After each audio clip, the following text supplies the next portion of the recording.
Giingon dinhi sa Mateo Kapitulo 6 versikulo 19. Ayaw kamo pagtigom og mga bahandi alang kaninyo dinhi sa yuta. Sayop ba di ay mga kapaglaom kung may kwarta ta, then ato ning tipigan sa bangko?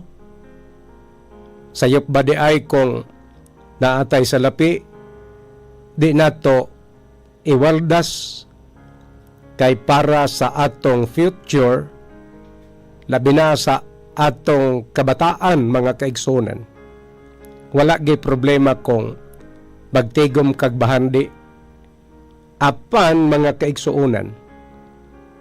Kung ang imong bahandi maoy muhatod kanimo kanato sa impyerno, mas may pag wa nalay kwarta.